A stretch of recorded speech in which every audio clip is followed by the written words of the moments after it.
म्हणजे गरम गरम तेलामध्ये असा पटकन पदार्थ टाकला आणि पटकन बाहेर काढला की तू फक्त वरून करपतो, पण आतून कच्चा राहतो. राजसीने सर्वांसमोर अर्पिताची हात जोडून माफी मागितली.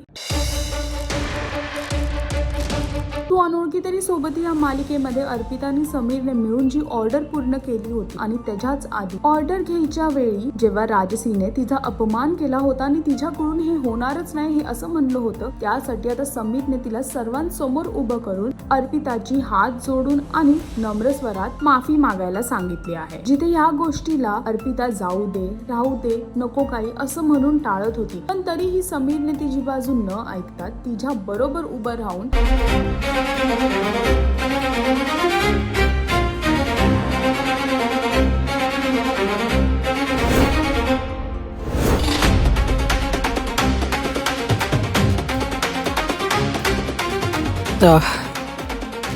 मी माझे शब्द मागे घेते.